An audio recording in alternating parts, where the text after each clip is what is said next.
The World Health Organization said it is investigating reports out of South Korea that some patients who had recovered from the coronavirus tested positive again after initially testing negative for COVID-19. On Friday, South Korea officials said 91 patients who were thought to have recovered from the coronavirus tested positive again. Health officials in South Korea are speculating that these may be cases in which the virus was reactivated rather than people having been infected again.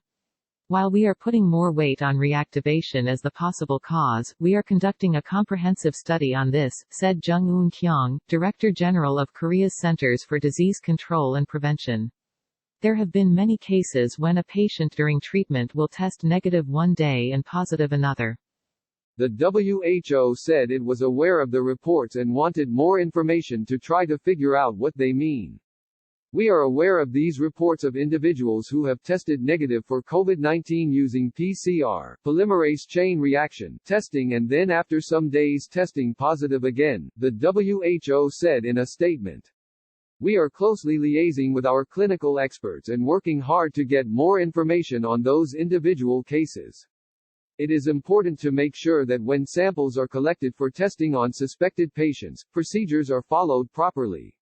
According to the WHO guidelines, a COVID-19 patient can be discharged from the hospital after testing negative for the coronavirus in 2 separate tests given at least 24 hours apart. Some experts say that the key may be whether the patients have symptoms. If you don't have symptoms but have a positive test, it may be that you have dead virus that's still being picked up, but you can't transmit, ABC medical contributor and infectious diseases physician Todd Ellerin said. Anthony Fauci, the head of the National Institute of Allergy and Infectious Diseases, said Friday that the government is looking into whether it would be a good idea to start granting certificates of immunity from the coronavirus. I mean, it's one of those things that we talk about when we want to make sure that we know who the vulnerable people are and not, he said. This is something that's being discussed. I think it might actually have some merit, under certain circumstances. Some experts warn though that it's too early to be talking about immunity from the coronavirus.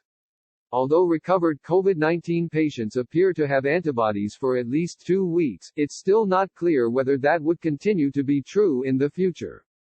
We simply don't know yet what it takes to be effectively protected from this infection. Don Bodish, a professor of pathology and molecular medicine and Canada Research Chair in Aging and Immunity at McMaster University in Ontario, tells Scientific American.